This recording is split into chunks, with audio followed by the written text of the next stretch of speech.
আল্লাহ পাক বলছে আমার বান্দারা নফসের প্রতি জুলুম করেছো, অন্যায় করেছো, গুনাহ করে ফেলেছো, যাও আমার রাসূলের দরবারে চলে যাও, ফাস্তাগফিরুল্লাহ। আল্লাহ বলেন তারপরে আমার কাছে তওবা করো, ওয়াস্তাগফারা লাহুমুর রাসূল। আমার আল্লাহ বললেন আমার রাসূলুল্লাহ যদি সেই তওবাটায় সমর্থন করে দেয়, লা ওয়াজাদুল্লাহ তাওবান রহিমা, আমার আল্লাহ বললেন আমি তাহলে তোমার জন্য অত্যন্ত ক্ষমাশীল হয়ে যাই, দয়ালু। আল্লাহ বললেন বলে তুমি যদি আমার রাসূলুল্লাহকে ধরে তওবা আমার কাছে করো, আমি তোমার জীবনের গুনাহগুলোকে maaf করে দেব। তার মানে কি বলছেন যে তওবা যদি করতে হয় তো রাসূলুল্লাহকে ধরে করতে হবে। যাও কা এক বচনে আল্লাহ কোরআনে বললেন, সূরা নিসার 63 নম্বর আয়াত আপনি দেখুন। তো তওবা আমরা করি, আমার রাসূলকে তো ধরি না, জানি না, নাকি বলছেন? মুসলমানেরা, আল্লাহ পাক রব্বুল আলামিন আমাদেরকে বললেন যে তওবা যদি করতে হয় রাসূলের দরবারে যাও, তার মানে ক্লিয়ার হয়ে গেল। আপনি যদি প্রশ্ন করেন হযরত বলে কি হলো, আল্লাহর নবীকে এখানে পাওয়া যাবে না, তাহলে রাসূলকে ধরবো কি করে? আল্লাহ পাক রব্বুল আলামিন তার নিদর্শন দিয়েছেন। পৃথিবীর বুকে একটা ওয়াজ আপনারা শুনেছেন, শুধু একটা করে পয়েন্ট বলে যাব। একটা ওয়াজ আপনারা শুনেছেন দাকিয়াতুল কালবির, আপনার যে সময় মহিলা আপনার কি বলে কন্যা সন্তান জন্ম নিলে গলায় টিপন দিয়ে মেরে দেওয়া হতো, ঘটনা শুনেননি? জাহেলিয়াতের যুগে যিনি নেতৃত্ব দিয়েছিলেন তার নাম হলো দাকিয়াতুল কালবি। আল্লাহর নবী কেঁদেছিলেন, আল্লাহ তুমি এত বড় নিয়ামত দান করেছো, আবার এত বড় নিয়ামত দেওয়ার পরে তুমি নিয়ে নাও, তাও তোমার একজন বান্দা নেতৃত্ব দিয়ে গলায় টিপন দিয়ে মেরিয়ে দেয়। আল্লাহ তুমি রহম করো, আল্লাহ তুমি কারাম করো, আল্লাহ তাদের উপরে তুমি দয়া করো। আল্লাহর নবীর দোয়া কবুল হয়ে গেল। আল্লাহ পাকের কোরআন, আল্লাহ পাক আমার নবীকে আয়াত দিলেন, লা তাকনাতুম মির রাহমাতিল্লাহ। আমার আল্লাহ বললেন হাবিব আপনি জানিয়ে দিন কেউ যেন আমার রহমত থেকে নিরাশ না হয়ে যায়, আমার রহমত থেকে দূরে না সরে যায়, আমার রহমত থেকে যেন নৈরাশ্য না হয়ে যায়, আমার রহমত থেকে যেন মুখকেও ফিরিয়ে না নেয়। আমি আল্লাহ আমার রহমতের মধ্যে যদি থাকে আমি আল্লাহ তারে ক্ষমা করে দেব। জোরে বলে সুবহানাল্লাহ। আয়াত যেমনই আপনার নাজিল হলো, দয়ার নবী আয়াতটাকে দাকিয়াতুল কালবির দরবারে পৌঁছিয়ে দিলেন। দাকিয়াতুল কালবি আয়াতটা পাওয়ার পরে চিন্তা করলো, আল্লাহ আমি এত বড় গুনাহ করেছি, আমি নেতৃত্ব দিয়ে কন্যা মারতে মারতে 100টা হত্যা করে দিয়েছি, এত বড় গুনার কাজ করার পরে আমার কি গুনাহ ক্ষমা হবে? চিন্তা করে দেখলেন দাকিয়াতুল কালবি আর বাড়ি গেলেন না তওবা করার জন্য, আর বাড়িতে উনি যাচ্ছেন না। কোথায় যাচ্ছেন? মাঠে যান না, মসজিদে গেলেন না, সরাসরি আমার রাসূলের দরবারে গেলেন। আমার রাসূলকে গিয়ে বলছেন হুজুর বলে কি হলো? বলে একটু বলে দিন। বলে কি হলো? এত বড় গুনাহ করে ফেলেছি, এত বড় পাপের কাজ করেছি, আল্লাহ আমাকে কি ক্ষমা করবে না? দয়ার নবী বললেন বলে অবশ্যই ক্ষমা করবে। কেন করবে না? আল্লাহ পাকের 99টা নাম, তার মধ্যে একটা নাম আছে রহমান, আর একটা নাম আছে রহিম, আর একটা নাম আছে গফুর, আর একটা নাম আছে গফফার। আমার আল্লাহ পাক জানিয়ে দিয়েছে আমি যেমন দয়ালু দাতা তেমন তোমাদের জন্য গফুর গফফার ক্ষমাশীল। তোমরা যখন গুনাহ করে ফেলো আমি দয়া করে মায়া করে আমি তোমাদেরকে ক্ষমা করে দিই, চিন্তা করো না।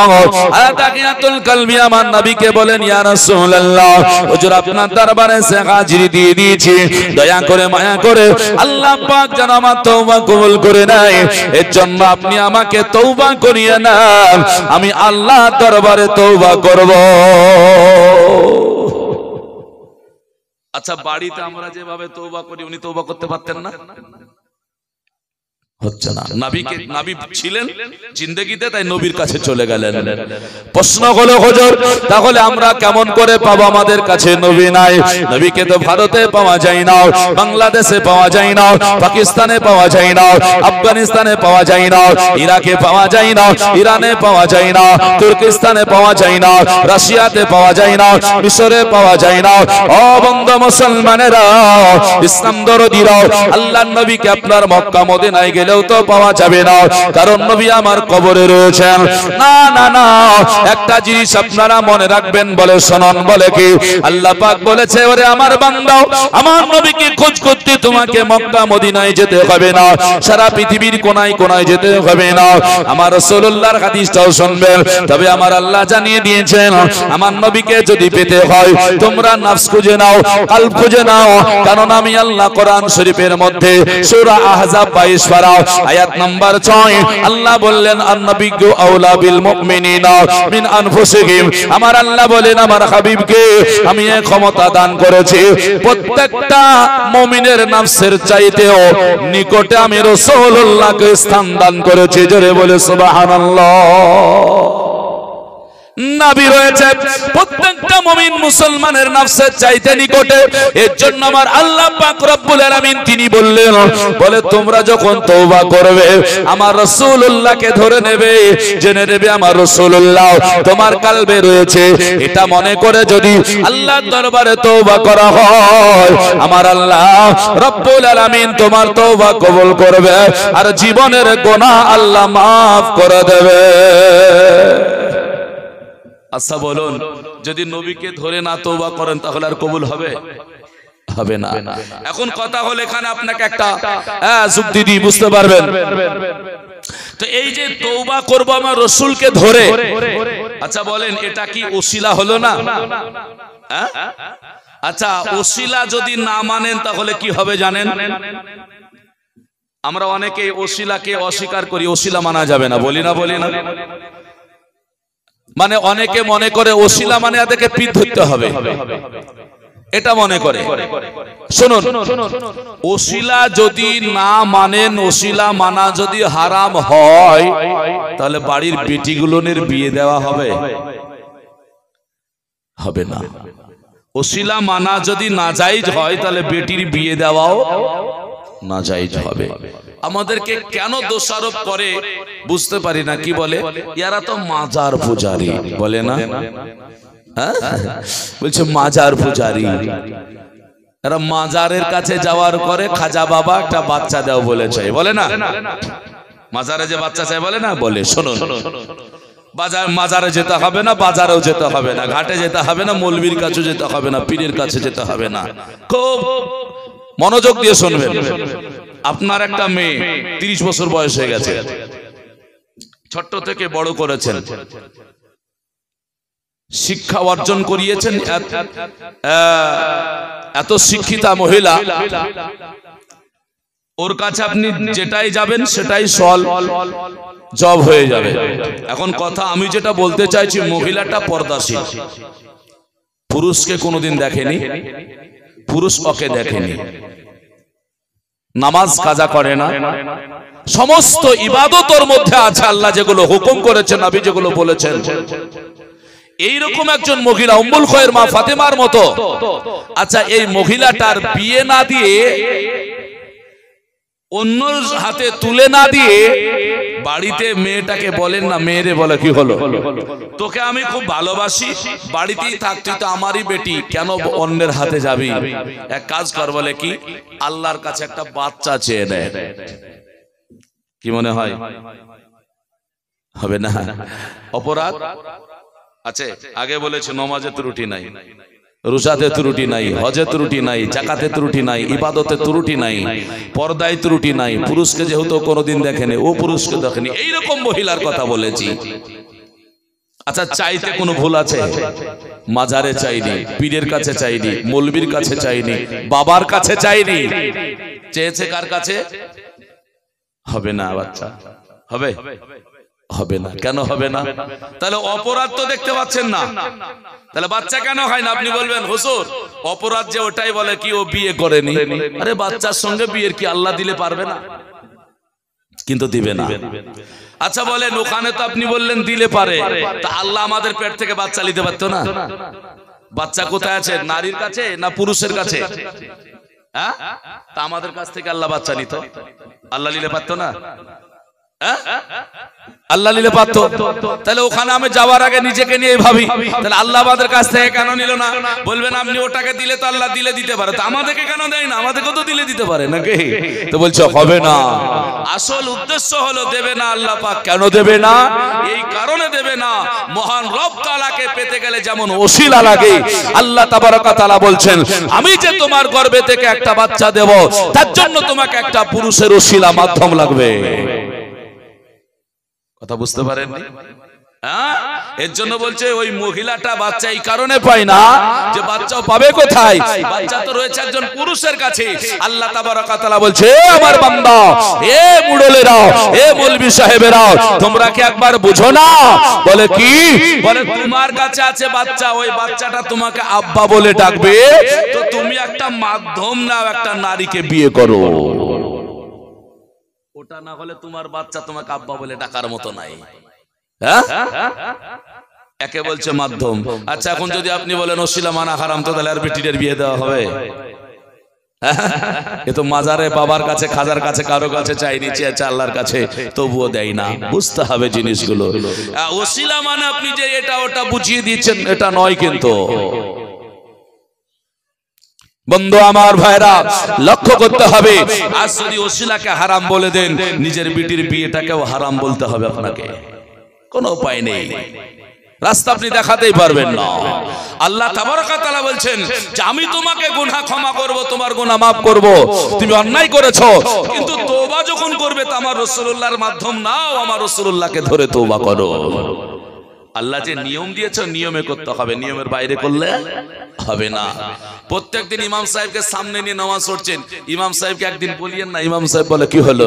বলে আজকে জুম্মার দিন আপনি পিছনে নামাজ পড়েন আর আমরা সামনে পড়বো, রুকু সাজদা একই করবেন, কেরাত তো শুনতেই পাবো, রুকু করলেও বুঝতে পারবো, সাজদা করলেও বুঝতে পারবো।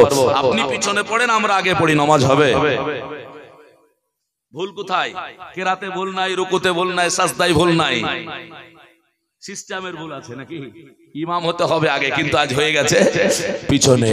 তো বুঝতে হবে যে সিস্টেম বিহীন যদি আপনি চলেন হবে না। আল্লাহ পাক রব্বুল আলামিন বলছেন শোনো, দুনিয়া যেমন নবীর জন্য দিয়েছি, আমাকে পেতে হলে নবীর জন্য নবীকে নিয়েই আসতে হবে। জোরে বলে সুবহানাল্লাহ।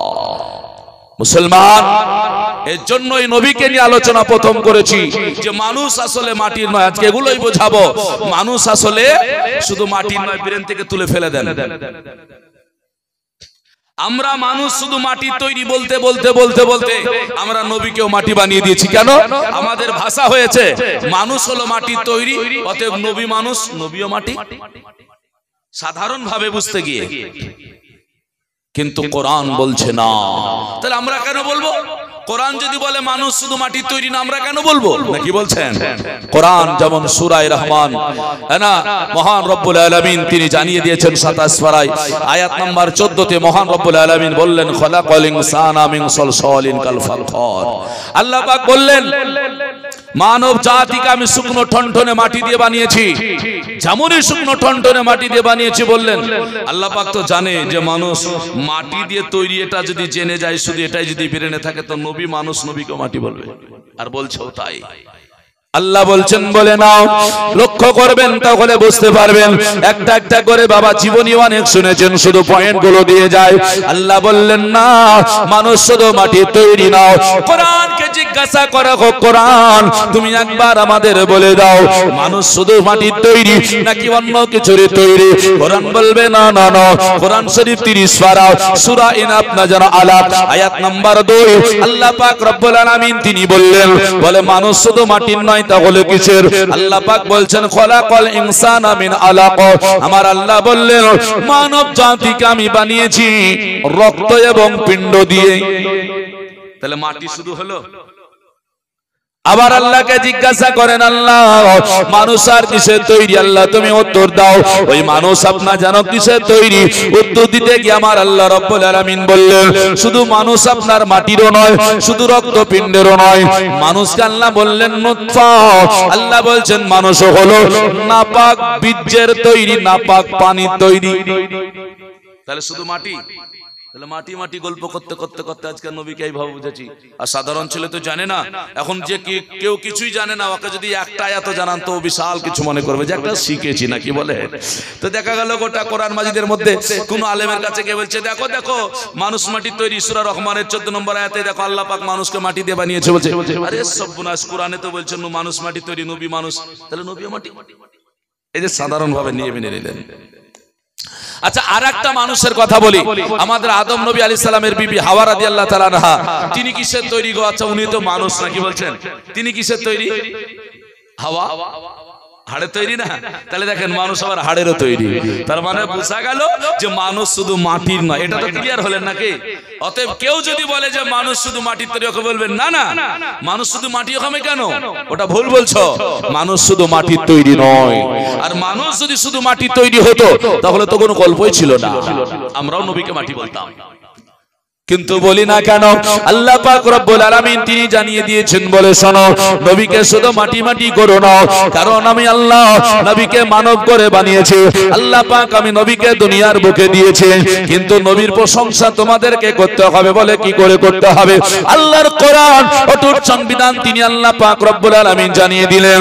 সূরা মাইদার 15 নম্বর আয়াতে আল্লাহ তাবারাক ওয়া তাআলা বললেন কদ জাআকুম মিনাল্লাহি নূর। আল্লাহ বলছেন বলে নিশ্চয়ই তোমাদের নিকটে এসে গিয়েছে একটি নূর, আলো, জ্যোতি। আর নূর থেকে তাফসীর কারকরা মুরাদ নেয় অন্য কিছু না। সময় জানিয়েছেন আইগোয়া মুহাম্মাদুর রাসূলুল্লাহ সাল্লাল্লাহু আলাইহি ওয়াসাল্লাম, যিনাকে আল্লাহ কোরআন পাকের মধ্যে কোরআনের আয়াতে নূর বলে, ওটা তাফসীর কারক বলে দিয়েছেন ওটা আল্লাহ পাক আমার নবীকে বুঝিয়েছে। এর জন্য বাবা, আমার নবীর যদি প্রশংসা করতে হয় তাহলে আমার নবীকে নূর বলে প্রশংসা করতে হবে।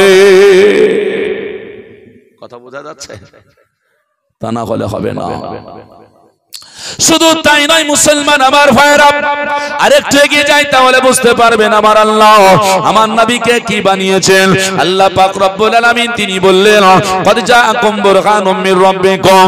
আল্লাহ বলছেন বলে শোনো নবী সাল্লাল্লাহু আলাইহি ওয়াসাল্লাম আমি দুনিয়ার বুকে সাল্লাল্লাহু তাআলা আলাইহি ওয়াসাল্লাম বাবজি আমার ভাইরা, দয়ার নবী মায়ার নবী রাহমাতাল লিল আলামিন আমার আল্লাহ পাক রব্বুল আলামিন এত মহান বানিয়ে দিলেন, এত বড় বানালেন। আল্লাহ বলছেন নবীর প্রশংসা করবে, আমার নবীকে নূর নিয়ে প্রশংসা করবে। বাবা এর জন্য এগিয়ে যাই নবীর শান। আল্লাহ নবী সাল্লাল্লাহু আলাইহি ওয়াসাল্লামের কথা আপনারা জানো, আবু বকর আপনারা জানো কি বলেছেন। এর জন্য আপনারা শুনেছেন ঘটনাটা, যদিও বা আপনারা হয়তো কেউ শুনেছেন, তবে আপনাকে বলে দিয়ে এখানে আমার একটা পয়েন্ট আপনাকে দিয়ে যাব। দয়ার নবী আমার আবু বকর সিদ্দিক রাদিয়াল্লাহু তাআলা আনহুকে বললেন ওগো আবু বকর শোনো শোনো। আল্লাহ নবীর ডাক পাওয়া পরে আবু বকর সিদ্দিক রাদিয়াল্লাহু তাআলা আনহু আমার নবীর দরবারে উপস্থিত হয়ে গেলেন। আমার নবীকে বলছেন লাব্বাইকা ইয়া রাসূলুল্লাহ। ওগো নবী গো আমি উপস্থিত হয়েছি, আপনি বলুন না কেন, কি বলবেন? দয়ার নবী বললেন ও আমার আবু বকর সিদ্দিক রাদিয়াল্লাহু তাআলা আনহু, আজকে তুমি শোনো বলে কি হলো, তোমাকে আমি একটা আঙ্গুঠি দিলাম, এই আঙ্গুঠির উপরে লিখে নিয়ে আসবে লা ইলাহা ইল্লাল্লাহ। নবী সাল্লাল্লাহু দিচ্ছেন আবু বকর সিদ্দিককে, বলে এটা নিয়ে যাও আর লিখে আনবে লা ইলাহা ইল্লাল্লাহ। আবু বকর সিদ্দিক দয়ার নবী মায়ার নবী রাহমাতাল লিল আলামিনের দিকে লক্ষ্য করলেন, আল্লাহ আমার নবীকে আমি ভালোবাসি। আমার নবী বললেন লা ইলাহা ইল্লাল্লাহ লিখতে, কিন্তু নবী তো বলেননি মুহাম্মাদুর রাসূলুল্লাহ লিখতে। আবু বকর সিদ্দিক রাদিয়াল্লাহু তাআলা আনহু চিন্তা করলেন, চিন্তা করে বাবা রাস্তা দিয়ে হেঁটে হেঁটে চলে যায়।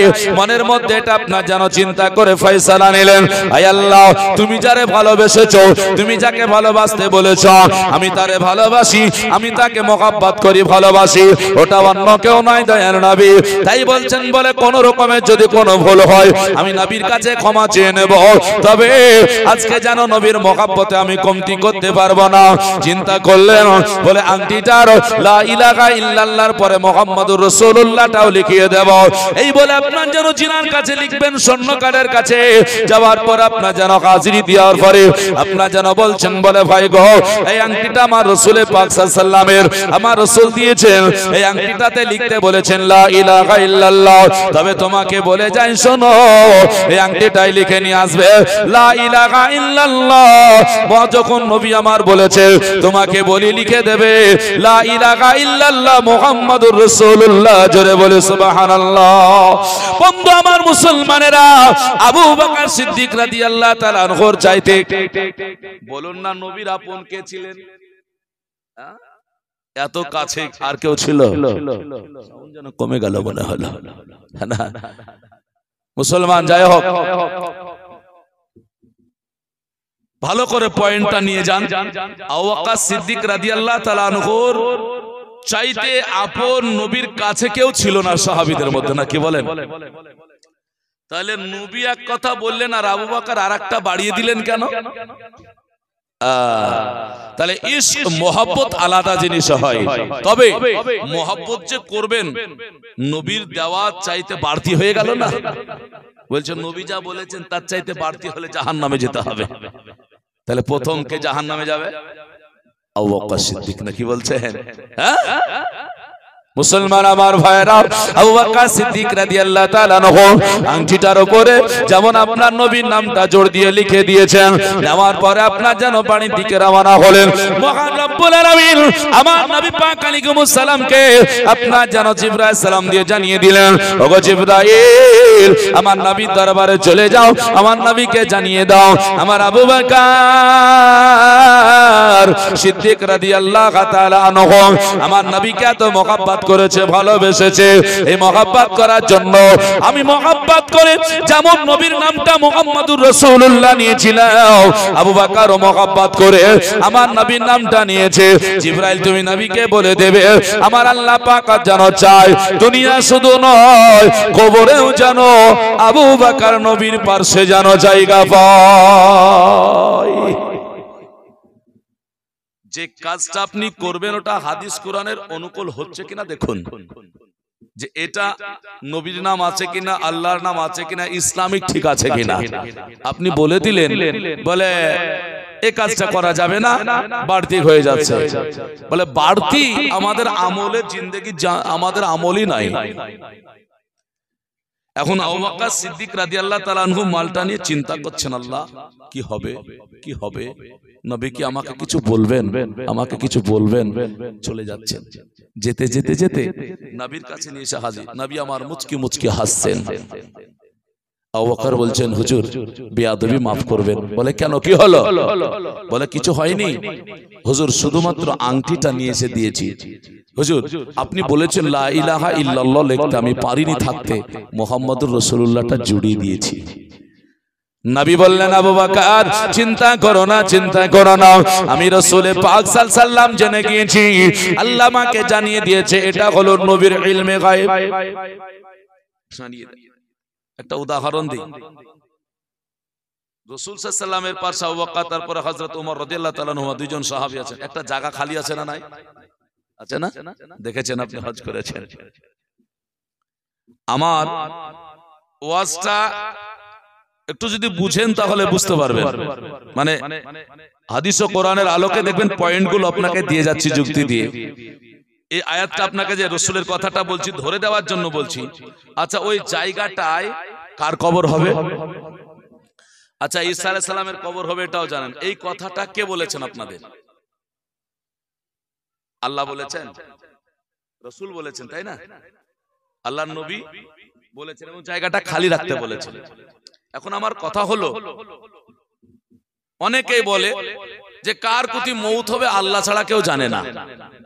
তো কার কোথায় মৌত হবে আল্লাহ ছাড়া যদি না জানে, তো নবী কি করে জানলেন যেখানে ঈসা আলাইহিস সালামের কবর হবে? এবার ওখানে জায়গাটাও ফেলেও রেখেছেন। আজ পর্যন্ত সারা বিশ্বের কেউ বলতে পারলো না ওখানে কাউকে কবর দাও, সৌদির বাদশাও বলতে পারলো না ওখানে কাউকে কবর দাও। কেন? তার একটাই হলো কারণ, নবী হলেন ইলমে গায়বের সংবাদদাতা। আল্লাহ নবীকে জানিয়েছেন, নবী বলে দিয়েছেন এখানে ঈসা পয়গম্বরের কবর হবে। জোরে বলে সুবহানাল্লাহ। তো এটা কি ইলমে গায়ব বলা যায় না? আল্লাহ পাক হলেন আলিমুল গায়ব, নিজস্ব জ্ঞানের অধিকারী, আর নবী হলেন ইলমে গায়ব, আল্লাহ পাকের দেওয়া, বলা হয় আল্লাহ পাকের দেওয়া প্রদত্ত জ্ঞানের। আল্লাহ নবী আমার বলেছেন। তো এগুলো যদি জানার পরে আপনি বিশ্বাস না করেন কি করে হবে? গায়ব মানে কি? যেটা চোখের আড়ালে। তো নবী পাক আলাইহিস সালাম ভবিষ্যতের কথা বলেছেন, আড়ালের কথা বলে দিয়েছেন। সেই নবী সাল্লাল্লাহু আলাইহি সাল্লামকে গায়ব সম্পর্কে মানছে না। আর আবু বকর সিদ্দিকের জন্য জিবরাইল আলাইহিস সালাম বলছেন, হুজুর আপনার মহব্বত যখন আবু বকর এত করেছে, তা আল্লাহ পাক দুনিয়াতে যেমন আপনার পাশে আবু বকরকে দেখেছেন, ওইরকম কবরেও যেন আপনার পাশেই দেখতে চাই। জোরে বলি সুবহানাল্লাহ। আচ্ছা বলেন, নবীর পাশে আবু বকর সিদ্দিক রাদিয়াল্লাহু তাআলা জায়গা হয়েছে না হয়নি? হয়েছে। বিরাদান ইসলাম মুআজ্জাজ সামাইনা হযরত, তাহলে বোঝা যায় আবু বকর সিদ্দিক রাদিয়াল্লাহু তাআলা আনহু আমার নবীর প্রেম করার জন্য, আমার নবীর মোহাব্বত করার জন্য আজকে যেন নবীর পাশে কবরেও জায়গা পেলেন। তবে আবু বকর সিদ্দিক রাদিয়াল্লাহু তাআলা আনহু উনি আপনার যেন বলে গিয়েছিলেন, কত বিশ্বাস আপনার যেন নবীর প্রতি ছিল। আবু বকর বলেছিলেন, ওরে আমার সাহাবী নবীর শোনো, ও আমার বন্ধুরা শোনো, আমার যখন ইন্তেকাল হয়ে যাবে, আমার যখন হয়ে যাবে, আমার দেহ যখন পড়ে থাকবে, ওই সময় আমাকে কবর দেবে আমার রাসূল পাক সাল্লাল্লাহু আলাইহি সাল্লামের পাশে। তবে আমার রাসূলকে জিজ্ঞাসা করে, জোরে বলে সুবহানাল্লাহ। ওয়াজ শুনেননি যে লাস্টটা কি করব, কি করব, কোথায় যাব? তো নবীর দরবারে চলে যাওয়া হলো। তাহলে ইয়ার চাইতে বড় প্রমাণ আর কি নেবেন আপনি বলুন? যে রাসূল সাল্লাল্লাহু আলাইহি সাল্লামের কাছে গিয়ে ফয়সালা হচ্ছেন যে নবীকে এই কি বলে আবু বকর সিদ্দিক এখানে কবর দাও না কোথায় দেব? নবী যদি বলে দেন এখানে হবে তাহলে ওখানে হবে। সাহাবীরা গেলেন, আমার আবু বকর সিদ্দিককে যেহেতু বলে দিয়েছিলেন যদি না হয় তাহলে ফেলে দিও, শিয়াল কুকুরে খেয়ে নেবে, অন্য কোথাও কবর দিও না। তো আওয়াজ এসেছিল বলে আবু বকর সিদ্দিক রাদিয়াল্লাহু তাআলা আনহুকে যেন নবীর পাশেই কবর দেওয়া হয়। জোরে বলি সুবহানাল্লাহ। শুনেননি? হ্যাঁ, এগুলো মোহাব্বত। আবু বকর সিদ্দিক রাদিয়াল্লাহু তাআলা আনহু পাশে জায়গা পেয়ে গেলেন। মুসলমান আমার ভাইরা, শুধুমাত্র মোহাব্বত করার জন্য, প্রেম করার জন্য, এর জন্য আমরা নবী পাক আলাইহিস সালামকে সালাম জানাই। বাবা আমার নবীকে আপনার যেন নবীর জুলুস মানায়। আজকে আমরা যখন ইয়া নবী সালামু আলাইকা বলি, অনেকে আপনার যেন আমাদের জন্য আপনার কলম তুলিয়ে দেয়, অনেকে আপনার আওয়াজ উঁচু করে দেয়। আচ্ছা বলুন বাবা, একটা গজল বাংলায় শুনেছেন আপনারা? বলে গজলটার একটা অংশ আপনাকে বলবো, বুঝিয়ে যাবেন। বাংলাতে গাল দিলে অসুবিধা নাই, আরবিতে দিলে অসুবিধা নেই। কি বলছেন? মানে বুঝি নাই জন্য বলে না। মুসলমান কেন দেখবেন অনেকে মানুষকে যদি আচ্ছা জানোয়ার কাউকে বলা যায়, রাখবে না? রাখবে না? আচ্ছা ওকে যদি বাঘের বাচ্চা বলা যায় আসবে। আচ্ছা বাঘের বাচ্চা আর জানোয়ার, তো জানোয়ার বলার জন্য রাখছে কেন? ও যে আমাকে পশু বলতে চাইছে বা অন্য কিছু নাকি? কিন্তু আবার বাঘের বাচ্চা ওটাও তো পশু, তখন আবার হাসছে, মানে ওর সাহস আরো বেড়ে গেল। হ্যাঁ না? তো জানোয়ারটা আমাদের এদিকে প্রচলিত হয়েছে মানে একটা খারাপ গালির মতো, এর জন্য বলা যায় না। আবার বাঘের বাচ্চা বললে কোনো অসুবিধা হয় না। একটা গজল আপনারা শুনেছেন না? হাজারো ব্যথা বেদনার পরে ফিরে আসনি তবু আপন ঘরে, দিনের আলো ছড়িয়ে দিতে চলে গেলে মদিনায় মক্কা ছেড়ে। এরপর কি লেখা আছে? হে রাসূল তোমাকে ভুলে বলো কেমন করে, হে রাসূল তোমাকে ভুলে বলো কেমন করে। এটা হয়নি, এটা শুধু সুন্নি আলেমরা গিয়েছে, মিজানুর রহমান আজহারি গিয়েছে, আমিরা হামজা গিয়েছে। আমিরা হামজার তো এখন পলট খাচ্ছে, বলে এটা আমার জানা ছিল না, এখন উল্টে উল্টে বলছে। মানে আগে বলেছে শবে বরাত নাই, এখন বলছে শবে বরাতে 6টা হাদিস পেয়েছি। বুঝাচ্ছেন? তো এই গজলটা মিজানুর রহমান আজহারিও বলেছে। মিজানুর রহমান আজহারির অনেক ফলোয়ার আছে, নাই অনেক ফ্রেন্ড আছে। তো ইনি সাহেব তো গজলটা বললেন, আবার উনি আপনার দেখেন মিজানুর রহমান আজহারের কিয়াম বলে আপনি ইউটিউবে সার্চ করেন, বাড়িতে বসে বসে নবী করছে, তারপরে জালসার স্টেজে আল্লাহুম্মা সাল্লি আলা পড়ছে, এরকম আছে, হ্যাঁ না? তো উনি বাড়িতে বসে পড়ছেন, এখন পড়ছেন না। আচ্ছা, ইয়া নবী আর হে রাসূল, ইয়া রাসূল আর হে রাসূল, এর মধ্যে পার্থক্য কি? আরবিতে বলে যে ইয়া নবী, আর বাংলায় ওকে বলছে হে রাসূল। তাহলে বাংলায় বললে দোষ নাই, আর যখন আমি বলছি ইয়া নবী আরবিতে বলছি তখন দোষ হয়ে গেল। কথা বুঝতে পারছেন না? ওটারই তো বাংলায়। এর জন্য কি বুঝেছে যে ইয়া নবী বললে রেগে যায়, হে নবী বললে রাগে না। এগুলোটা সব পড়ছে, ফারাজিও পড়ছে, কি বলে দেওবন্দিও পড়ছে, সুন্নিরাও পড়ছে, আবার ইয়া নবী বললে রেগে যাচ্ছে। মুসলমান আমার ভাইয়েরাও, কারণ হলো অবুঝের মতো এখনো পর্যন্ত আপনার যেন বুঝতে চাই না। এগিয়ে যাই আর একটু, তাহলে আপনাকে বলে দেব দয়ার নবী মায়ার নবী রাহমাতাল লিল আলামিন যে কথা আপনাকে যেন শোনাতে ছিলাম বন্ধুরে আমার ভাইয়েরাও, আল্লাহর নবী আমার কত মহান। তাই তো আবু বকর সিদ্দিক রাদিয়াল্লাহু তাআলা আনহু উনি তো আপনার যেন জায়গা পেলেন, কিন্তু কথা হলো আবু বকর সিদ্দিক রাদিয়াল্লাহু তাআলা আনহু উনি আপনার যেন জায়গা পেলেন, আর আমার উমর রাদিয়াল্লাহু তাআলা আনহু কেন তারপরে জায়গা পেল? অন্যান্য সাহাবী ছিল না? বড় ছিল, চার খলিফার মধ্যে একজন ছিলেন। চার খলিফা বলতে গেলে আবার মনে পড়ে গেল, আচ্ছা 4 দিনে মানুষ মরে গেলে মিলাদ হয় না? তো বলছে চলবে না, মিলাদ দেওয়া হবে না, হারাম বলছে না, বলেন? হ্যাঁ, আচ্ছা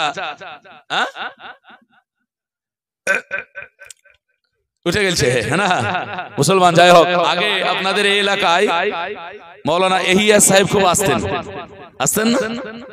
ওনার ভক্ত অনেকে আছে, উনি করে গেছেন অনেক। তো আমার কথা শুনেন, 4 দিনকার মিলাদ হারাম, 3 দিনকার মিলাদ হারাম, মানে মানুষ মরে গেলে মিলাদ দেওয়া চলবে না। মেনে নিলাম তোমার কথা। মিলাদে আর জালসায় পার্থক্য আমাকে বোঝাতে পারবেন?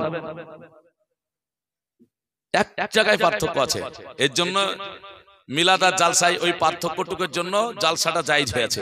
জালসা করা হারাম কেউ বলেছে? পার্থক্য কোথায় বলেন তো? মিলাদ ব্যক্তিগত বাড়িতে কেউ দেয়, আর বক্তব্য কিন্তু একই হয়, দোয়া একই হয়, খাওয়া একই হয়, শ্রোতা ঠিক থাকে, কিন্তু পার্থক্য কোথায় বলেন তো? টাকা। মিলাদে কম, জালসায়। তো যে মৌলভী সাহেব স্টেজে বসে ফতোয়া দেয় যে মিলাদ করা যাবে না, হারাম, ওই মৌলভী সাহেব কোনদিন জালসা করে হারাম বলে না কেন? মিলাদ করা হাদিসে নাই, আর জালসা করা হাদিসে আছে? এও তো নাই। তাহলে এখানে কিন্তু টাকা ইনকাম হবে, আর ওখানে ইমাম সাহেবের উপরে রাগ বেশি। বলে ইমাম সাহেব যদি ঘন ঘন মিলাদ করে তাহলে জালসা আমাদের চলবে না। এর জন্য জালসাটা হারাম আর মিলাদটা জায়েজ। বুঝেছেন? পার্থক্য কোথাও না। আপনারা এগুলো বলিয়েন, দেখবেন বুঝতে পারবেন। বলে মিলাদ করা হারাম হলে জালসা করা কেন হারাম না? তুমি জালসার স্টেজে ফতোয়া দিচ্ছ আর এখানে করে বলতে পারো না? মুসলমান খুব সাবধান। এর জন্য বলে যাই যে আমাদেরকে যারা আজকে বলছে এটা বেদাত, ওটা বেদাত, এটা শিরক, কিন্তু আসলে দেখা যাবে তারা কিছুই জানে না, শুধু আলতু ফালতু বলে চলে যায়। যারা আবু জাহেলের মতো লোককে মুসলমান বলতে পারে, যারা আবু জাহেলের মতো লোককে হাজি বলতে পারে, এরা আবার মুসলমান কিসের? ব্রাদার ইসলাম লক্ষ্য করুন। তাহলে আরেকটু আপনাকে বুঝিয়ে দিয়ে যাই, আবু বকর সিদ্দিকের পরে ওমর রাদিয়াল্লাহু তাআলা জায়গা পেলেন কেন? অন্যান্য সাহাবীরা আর পেলেন না কেন? বলে একটাই কারণ হলো হযরতে ওমর রাদিয়াল্লাহু তাআলা আনহু আমার নবী পাক আলাইহিস সালামের দরবারে যখন বাবা গাজনি দিয়েছিলেন, ওই সময় আপনার যেন নবীর কালমা পড়ে মুসলমান হয়েছিলেন। আল্লাহর নবীর কাছে একদিক করে করে যখন যাওয়া আসা হয়, আল্লাহর নবী ওমরকে বলেন, ওমর আজকে বলো তুমি আমাকে কতটুকু মোহাব্বত করো বলো, কতটুকু আজকে ভালোবাসো বলো। হযরত ওমর বলেন, ইয়া রাসূলুল্লাহ, ইয়া হাবিবাল্লাহ, নবী গো, একটাই কথা, বলে আমার জীবন তারপরে আপনাকে আমি ভালোবাসি, আমার জানের পরে আপনাকে আমি ভালোবাসি। আমার নবী বললেন, ওমর তুমি এখনো পরিপূর্ণ মুসলমান হতে পারো না। আচ্ছা, এটা কি ছোটখাটো কথা? নিজের জীবনের পরে নবীকে স্থান দিচ্ছেন, তাও বলছেন পরিপূর্ণ মুসলমান হতে পারলে না। ওমর রাদিয়াল্লাহু তাআলা আনহু বললেন, কেন হুজুর? আল্লাহর নবী বললেন, হাদিস খানা শুনুন, বুঝতে পারবেন। নবী আমার বললেন, লা ইউমিনু আহাদুকুম হাত্তা কুনা হাব্বা ইলাইহি মিন ওয়ালিদিহি ওয়া ওয়ালাদিহি ওয়ান নাসি আজমাইন। আল্লাহর নবী আমার বললেন, বলে শোনো, ততক্ষণ পর্যন্ত তোমরা মুমিন হতে পারবে না যতক্ষণ পর্যন্ত তোমার মা, তোমার বাবা, তোমার আত্মীয় স্বজন, তোমার সকলে সারা পৃথিবীর আল্লাহ সৃষ্টি জগতের সবার চাইতে আমার নবীকে বেশি না ভালোবাসতে পারবে, ততক্ষণ পর্যন্ত তোমরা পরিপূর্ণ মুসলমান হতে পারবে না। হযরত ওমর বলেন, ইয়া রাসূলুল্লাহ, ইয়া হাবিবাল্লাহ, নবী গো, একটাই কথা বলে কি হলো, আজ থেকেই মেনে নিলাম আপনার পরে আমার জীবন আপনাকে সবচাইতে বেশি ভালোবাসি, তারপরে আমার জীবনকে ভালোবাসি। জোরে বলে সুবহানাল্লাহ। কি পয়েন্ট আমাদের বুঝাতে চাই? একটা পয়েন্ট আপনাকে আর একটা দিয়ে যায় ওদের কথা। আচ্ছা, নূরের সম্মান বেশি না মানুষের সম্মান, মাটির সম্মান বেশি গো? নূরের সম্মান বেশি। এই উদাহরণটা দিয়ে আলোচনাটা করে কোরআনের তারপরে শেষ করব। মুসলমান, নূরের সম্মান বেশি নাকি মাটির সম্মান বেশি? তারা একটা ভিডিও দিয়েছে, আর এটা আপনারা শুকরিয়া আদায় করেন যে ডাক্তার জাকির নায়ক, সে ভিডিও আমার কাছে আছে। জাকির নায়ক সে একটা ভিডিও দিয়েছে, সে বলেছে কি জানেন, যে চার ইমামের মধ্যে আলহামদুলিল্লাহ ইসলামের মধ্যে ফিকহ শাস্ত্রে ইমামে আজম আবু হানিফা রাহমাতুল্লাহ আলাইহি সবচাইতে বড়। জোরে বলে সুবহানাল্লাহ।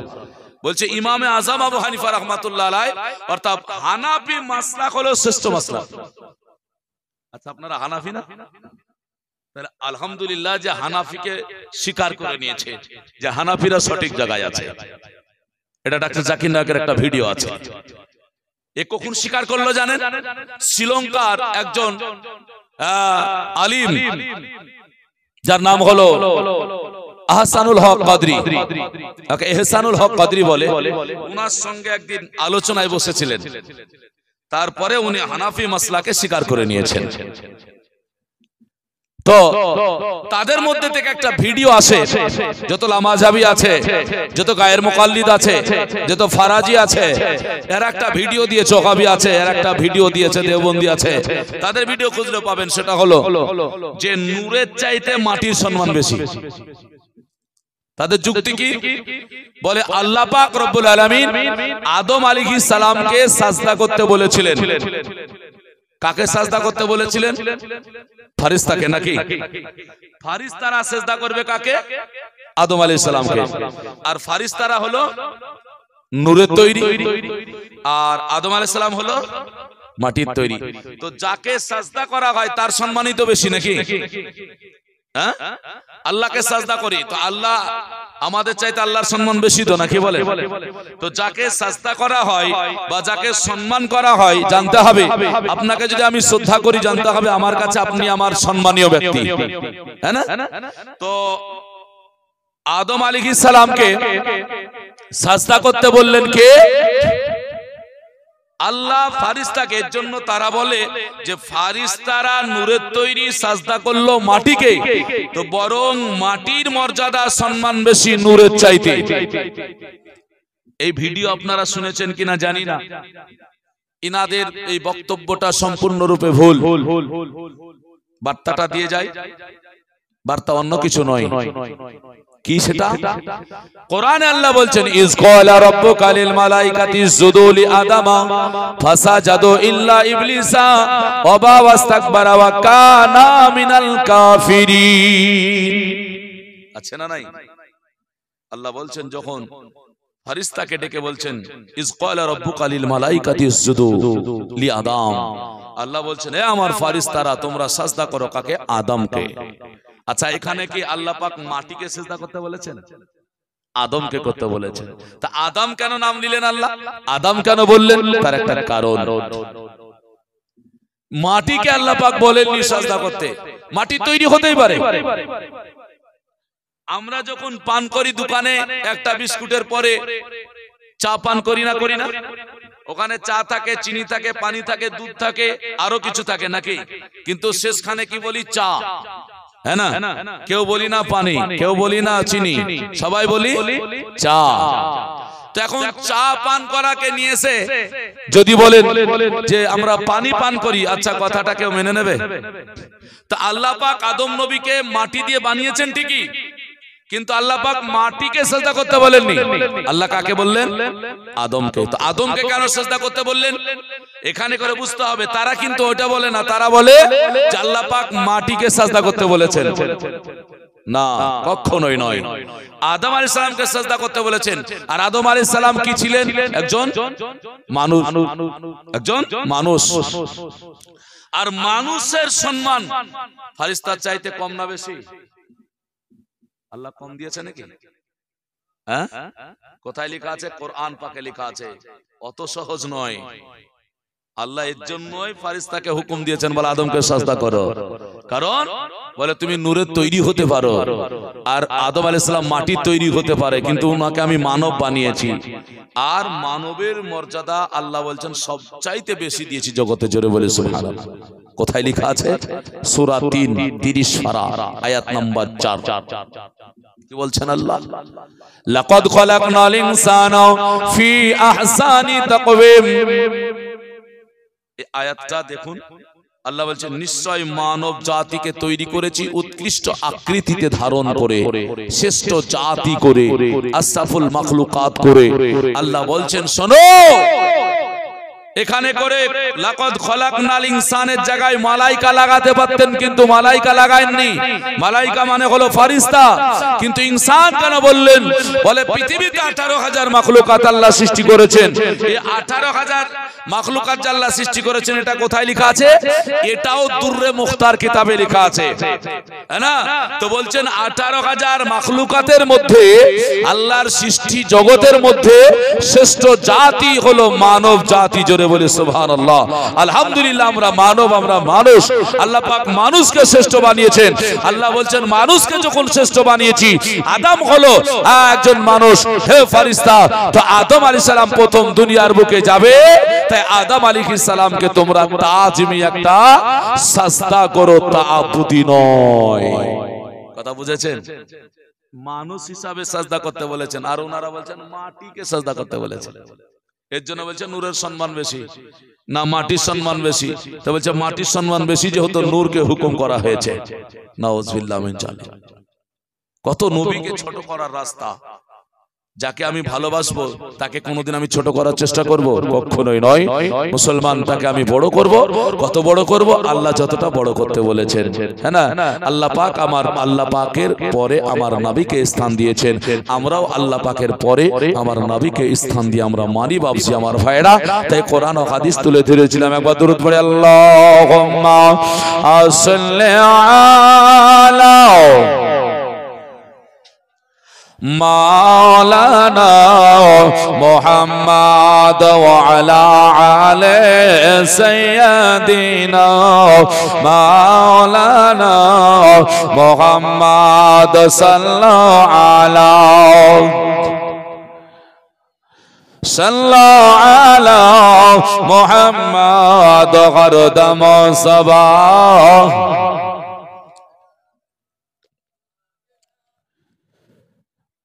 দয়াল রাসূল গো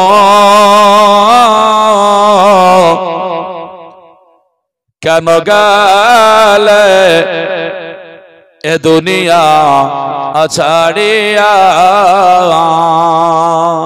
জোরে বলি সুবহানাল্লাহ।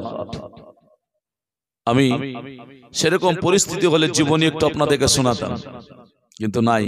কবি বলছেন দয়াল রাসূল গো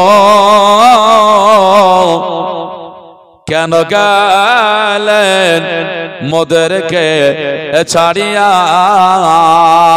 সিনা চাকের কথা শুনে আর দুধ মাগালিমা এলে ছুটে ব্যাকুল মগনে। আর আকাশ কাঁদে বাতাস কাঁদে আর কাঁদে চাঁদ সিতারা আর নবী নবী পুকারিয়া বেড়াই আমরা পাই না কেন তোমার নবী আছেন জাগিয়ে দয়াল রাসূল গো কেন গেলে মোদেরকে ছাড়িয়া আর একদিনই বসে একটি বুড়ি আর কাঠরি লয়া কাঁদছে বসে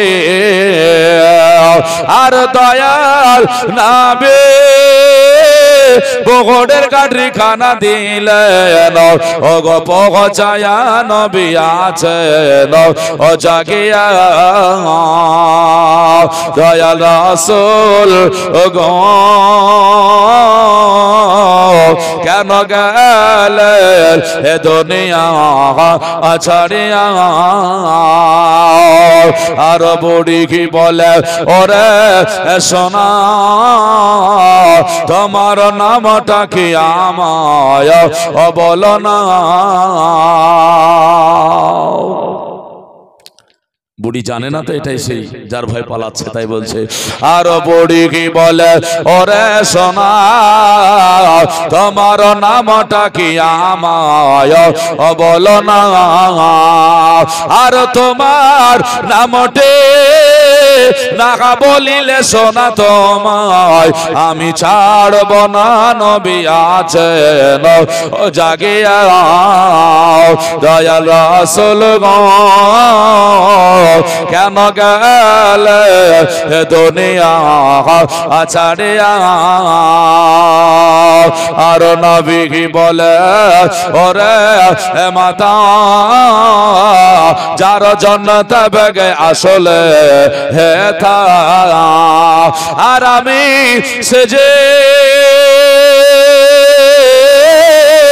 দয়াল নাবে আমি সেজে দয়াল নাবে না মোটে আমার মুস্তাফা নবী আছেন ও জাগিয়া দয়াল রাসূল গো কেন গেলে এ দুনিয়া ছাড়িয়া আর বুড়ি কি বলে ওরে ছেলে কে বা তোমায় খারাপ বগলে আর জলদি করে তোমার কালমা শরীফ দাও না আমায় পড়ায়া নবী আছেন ও জাগিয়া দয়াল রাসূল গো কেন গেলেন এ দুনিয়া ছাড়িয়া আল্লাহুম্মা সাল্লি আলা মাওলানা মুহাম্মদ ওয়ালা আলে সাইয়্যিদিনা মাওলানা মুহাম্মদ সাল্লাল্লাহু আলা মুহাম্মাদিন সাল্লাল্লাহু আলা মুহাম্মদ গরদম সবা পাক নামে মোহাম্মদ হরদম সবা সে নিকালো শফিআনা মোহাম্মদ সাল্লাল্লাহু তাআলা আলাইহি ওয়াসাল্লাম। বাবজি ভাইরা আমার মুসলমানেরা, আজকের জলসা আপনারা দীর্ঘক্ষণ ধরে শ্রবণ করলেন, তবে একটা জিনিস মনে রাখিয়েন, আজকে আপনারা হয়তো সহযোগিতা করেছেন, যুবক ভাইরা যে জলসা দিয়েছেন শুকরিয়া আদায় করেন, এটাই যে আমাদের যুবক ভাইরা অন্যদিকে না গিয়ে ইসলামিক একটা যে আলোচনা সভা সেটা করেছেন, যাতে করে মানুষ কিছু হাদিস ও কোরআনের আলোকে শিখতে পারে, আকীদা যেন সঠিক থাকে। হ্যাঁ না, অনেক মানুষ শুনে রাখেন, শোনার পরেও মানতে চাইবে না। মানতে চাইবে বা কেন বলুন? আল্লাহর নবীকে দেখার পরে তো আবু জাহেল আবু লাহাবেরা মানতে পারেনি না, কি বলছেন? হ্যাঁ, কোরআন শরীফে আল্লাহ পাক এই আয়াতও দিয়ে দিয়েছেন এবং জানিয়েও দিয়েছেন। কোথায় লেখা আছে? সূরা বাকারার প্রথম পারা 14 নম্বর আয়াতে আল্লাহ পাক বলেছেন, হ্যাঁ না, যে যাদের কাল মরে গিয়েছে তারা কোনোদিন ভালো কথা শুনবে না, কারণ মোহর লাগানো হয়েছে, চোখে পটি লাগানো হয়েছে। যত ভালোই বলো না কেন, তারা কোনোদিন গ্রহণ করবে না। আর এটা মনে করিয়েন না তারাই বেড়ে গেল, তারাই বেড়ে যাচ্ছে, ওদেরই দল ভারী হয়ে যাচ্ছে। আরে দল ভারী হচ্ছে মানে জানতে হবে আল্লাহর নবী আমার বলেছেন, বলে আখেরি জামানা হবে। আর বলে কোনটা 73 ফিরকার মধ্যে একটা জান্নাতি, 72টা জাহান্নামী। তো তাদের সঙ্গে সঙ্গত হতে হবে, দল তো বাড়তে হবে নাকি বলেন? দল তো বাড়তে হবে। অনেক কথা আছে বাবজি, শিখার আছে। এখানে দেখা গেল হাত বেঁধে নামাজ পড়ছে, বাপ পড়ছে এখানে আর বেটা পড়ছে এখানে, আছে না নাই? হ্যাঁ, এখন বাপের নামাজ হয় না বেটার নামাজ হয়? বাপের নামাজ হচ্ছে না বেটার হচ্ছে, চিন্তা। এখন যদি আপনাকে বুঝাই তাহলে বুঝতে পারবেন। হাদিসে আছে, আপনাদের গ্রামে একটা ছেলে আছে, আপনারা চিনেন হয়তো, আরিফ বলে, হ্যাঁ না, চিনেন? মাশাআল্লাহ, আলহামদুলিল্লাহ। যদি আমি নয়, ওনার কাছে যে যদি আপনি বলেন যে হাদিসের আলোকে আমাদেরকে নামাজ গালা একটু শিখিয়ে দাও, তো হাদিস দিয়ে দিয়ে আপনাদেরকে যে আমরা নামাজ পড়ি এটাই যে সঠিকটা প্রমাণ করে দেবে। আলহামদুলিল্লাহ, মাশাআল্লাহ, ভালো ছেলে। আপনাদের গ্রামে দোয়া করবেন, হ্যাঁ না, আগামী দিনে আপনাদের নক্ষত্র সেটা করবেন, নাকি রসুল যেটা করেছেন সেটা করবেন? বাবজি বলছেন রসুল যেটা করতে বলেছেন সেটা নাকি? আচ্ছা বলেন, আমাদের মধ্যে কিছু মানুষ এটা বলে না যে নবী যা করেছেন, সাহাবীরা যা করেছেন তা করব, নচেত করব না, বলে না? আপনাদের দিকে ওইসব মানুষ নাই বুঝি? আচ্ছা শুনুন, আল্লাহ নবী সাল্লাল্লাহু আলাইহি ওয়াসাল্লাম যা করেছেন তা আপনি যদি করেন, তো নবী পাক আলাইহিস সালাম কয়টা বিয়ে করেছেন বলুন তো? এখান থেকে শুরু হোক নাকি? হ্যাঁ, এখান থেকেই শুরু হোক। আল্লাহ নবীর বিবাহ 11টা, আরো 2টো হবে, টোটাল 13টা বলা আছে, হ্যাঁ না? তো 11টা পৃথিবীর বুকে। এখন কথা হলো, নবী যা করেছেন তা যদি করতে হয় তো বিয়ে 11টা আগে শুরু হোক, হবে না? কেন? নবী যা করেছেন তা করবেন যে আপনি, তাহলে এখানেও হবে না। মুসলমান, নবী যা বলেছেন, মুসলমান, হ্যাঁ, কথাগুলো বুঝুন। নবী যা করতে বলেছেন সেটা করব, এটা তো আহলে সুন্নাত ওয়াল জামাতের আকীদা, আমাদের আকীদা, আপনাদের আকীদা। কিন্তু বিষয় হলো, যদি আপনি বলে থাকেন যে নবী যা করেছেন তা করব, তাহলে আপনাকে কিন্তু ওই 11টা বিয়ে করতে হবে, হ্যাঁ না? তাহলে এটা কিন্তু সম্ভব নয়। চলুন আরেকটু এগিয়ে যাই, এখানেও পারবেন না।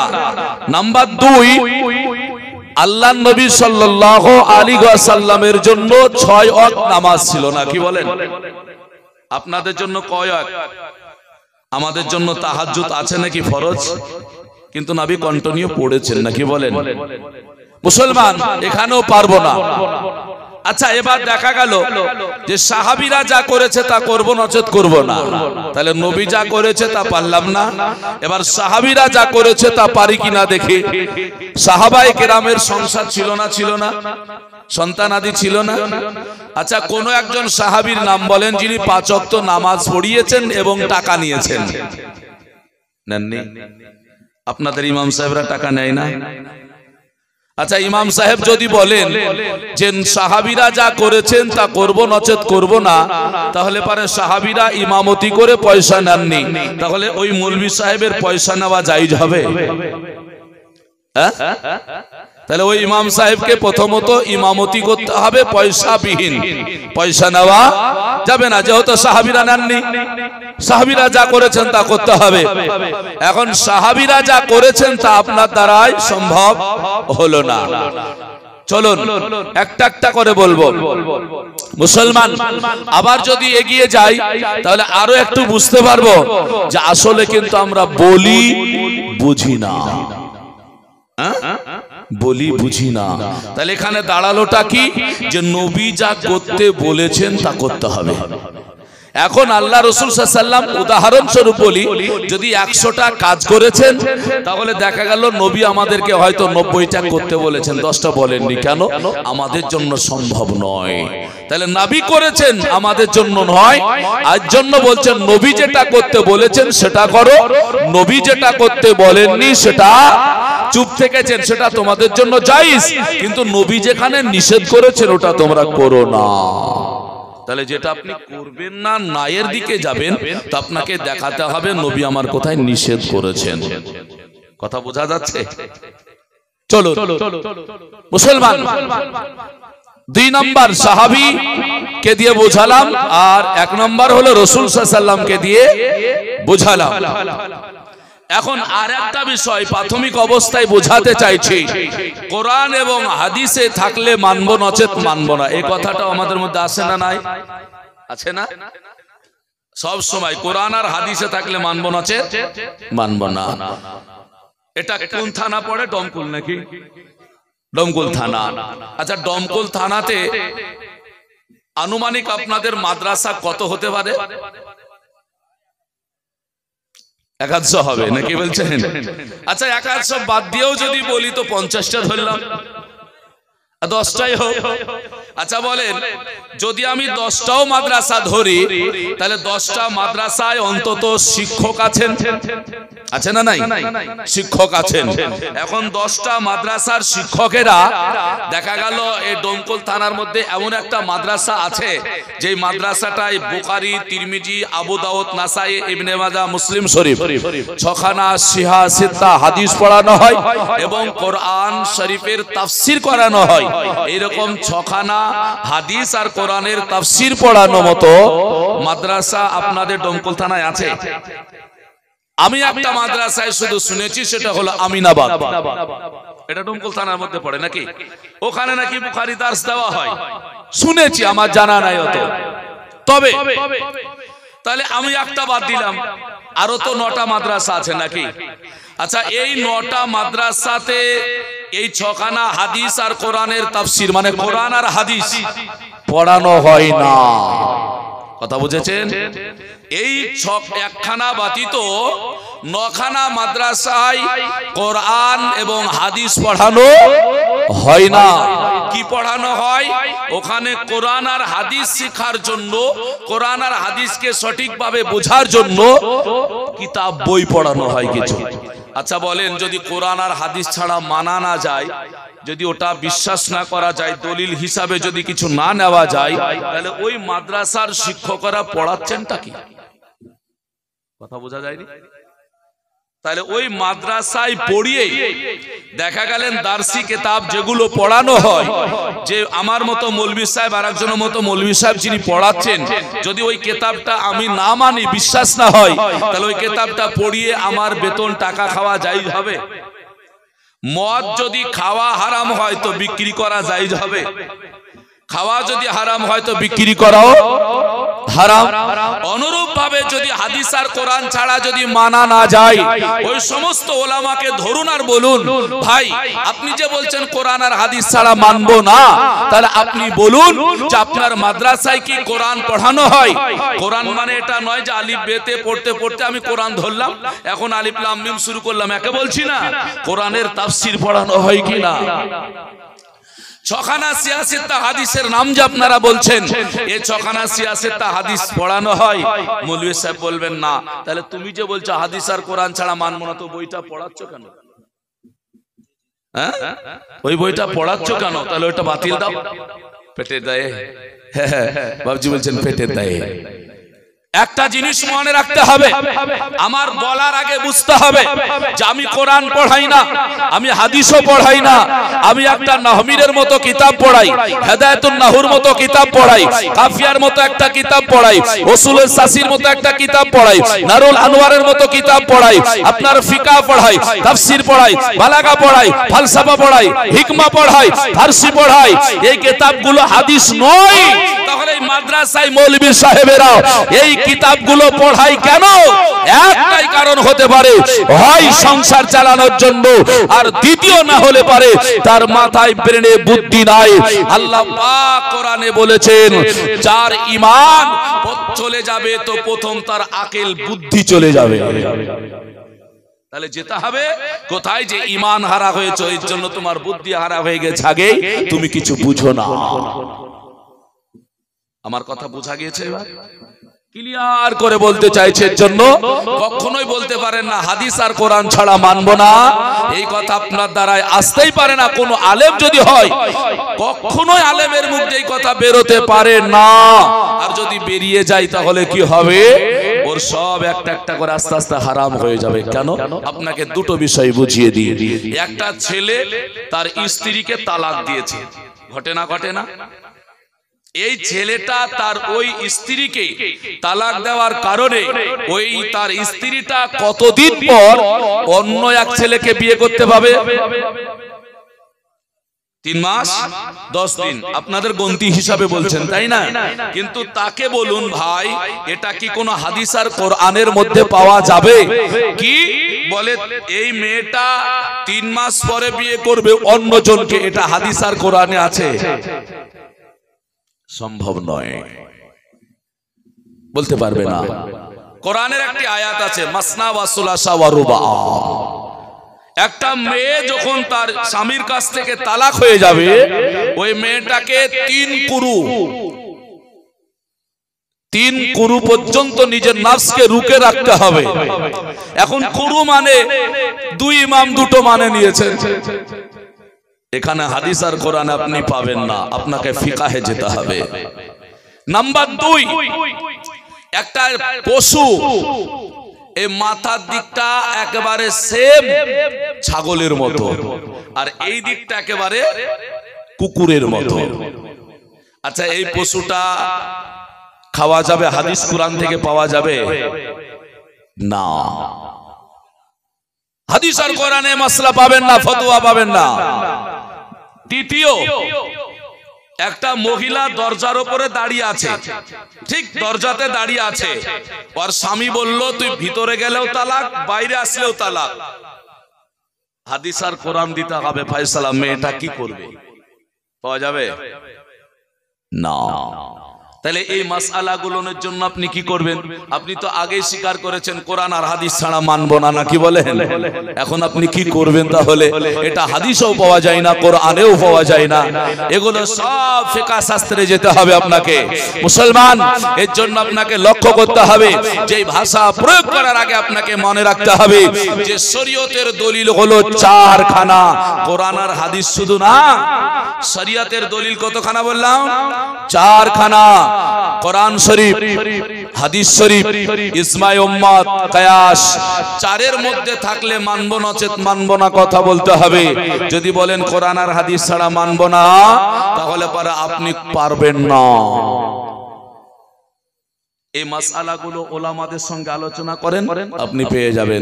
কিন্তু দেখা যাচ্ছে আপনি 2-4খানা কিতাব পড়েছেন আর মৌলবী দেখে বলছেন এরা কিছু জানেই না। মানে 12 বছর পড়ে এসেছে, ও কিছু জানে না, বুঝেছেন? ওই বেশি জানে। মাধ্যমিকের মতো সাজেশন কিনে মাধ্যমিক দেওয়া লোক এইরকম মতো আপনার হাদিস দোকান থেকে 2-4খানা কিনে এনে বলছে মৌলভী সাহেবেরা কিছু জানে না। যে মৌলভী সাহেবেরা 10 বছর 12 বছর ধরে ঘষে ঘষে ঘষে ঘষে মাদ্রাসায় বাপ মাকে ছেড়ে পড়ে আসলে এরা কিছুই বুঝে না। আচ্ছা, এই ভাষা প্রয়োগ করে না? করে না? তাহলে তারা কেন করে জানেন? তারা বুঝে না। আমি বলছি শুনুন, আমার পূর্বের বক্তা হযরত বলে গেলেন নানা কাকে বললেন? আপনাকে হয়তো, নাকি? যে নানা আপনি, আপনাকে নাকি? যে নানা আপনি তো মাস্টার, আপনি তো কিছু বোঝেন, জানেন। আচ্ছা, আমার কিছুটা জানা মতে যে এক স্কুলে যদি 50টা মাস্টার থাকে, সব মাস্টার কি সব কিতাবে পারদর্শী আছে? থাকে কি? থাকে না। তাহলে মানতে হবে যে একটা স্কুলে যদি 50টা মাস্টার থাকে, 50টা মাস্টার কিন্তু পারদর্শী নয়। তাহলে সেখানে যদি না হয়, আচ্ছা বলেন, তিনারা তো সব পড়েছেন, তাও এক একটা কিতাবের জন্য, এক একটা বইয়ের জন্য, এক একটা সাবজেক্টের জন্য এক একজন পারদর্শী আছে। দেন গা, সঙ্গে সঙ্গে না দেখেই বলে দিবেন, পড়িয়ে পড়িয়ে মুখস্থ হয়ে গেছে। তাই বলে অন্য কিতাবটা সব পারে না তা না, কিছু পারে। এবার কি সবটা তো জানা থাকবে এমনটাও তো নয়। তাহলে দেখা গেল, তাহলে এবারে মাস্টারকে যদি একটা জিজ্ঞাসা করা যায়, স্যার এটা বলে দেন, উনি যদি বলেন যে এই দার্স এই সাবজেক্টটার ব্যাপারে আমার অত অভিজ্ঞতা নেই, তার মানে কি স্যার কিছু জানে না? এটা তো নয়।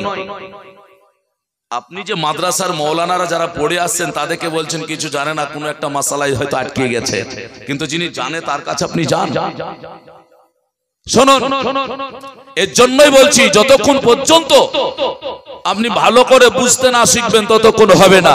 তো আল্লাহ পাক রব্বুল আলামিন কি বললেন দেখুন, যে রাসূল সাল্লাল্লাহু আলাইহি ওয়াসাল্লামকে প্রেরণ করি না, যদি করেছি তো রাসূল সাল্লাল্লাহু আলাইহি ওয়াসাল্লামের আনুগত্য স্বীকার করার জন্য। এখন আমি যে তওবার কথাটা বললাম ওখানে একটু এগিয়ে যায়, এগুলো একটু বুঝালাম, আর একটু বুঝাবো ইনশাআল্লাহুল আজিজ। মানুষ কিসের তৈরি কিভাবে হয়েছে। হ্যাঁ, আল্লাহ পাক বলছেন